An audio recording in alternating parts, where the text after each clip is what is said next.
Well, good afternoon, everybody. We just had a very frank conversation with the Senate and House Democratic leadership. Look, the principle at stake here is very simple. We have disagreements about tax policy, but you don't shut that government down.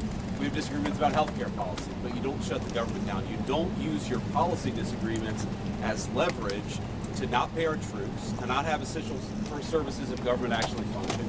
You don't say the fact that you disagree about a particular tax provision is an excuse for shutting down the people's government and all the essential services that come along with it. If you look at what Chuck Schumer has said in the past consistently, it's whatever our disagreements are, let's negotiate with them. Let's talk about them. Let's figure out a bipartisan solution, but you don't shut the government down. In other words, you don't put a gun to the American people's head and say, unless you do exactly what Senate and House Democrats want you to do, we're going to shut down your government. That's exactly what they're proposing out there.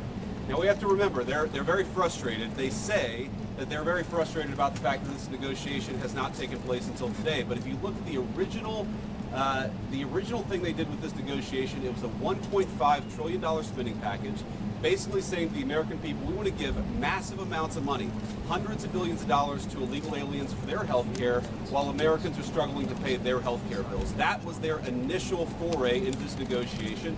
We thought it was absurd.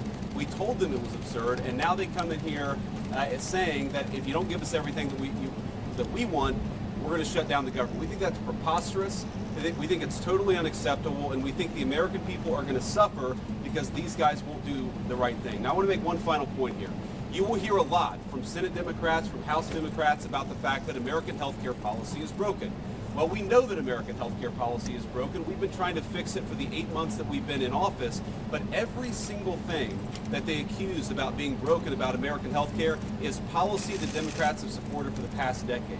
So if they want to talk about how to fix American health care policy, let's do it. The Speaker would love to do it. The Senate Majority Leader would love to do it. Let's work on it together, but let's do it in the context of an open government that's providing essential services to the American people. That's all that we're proposing to do, and the fact that they refuse to do that shows how unreasonable their position is. I think we're headed into a shutdown because the Democrats won't do the right thing. I hope they change their mind, but we're going to see.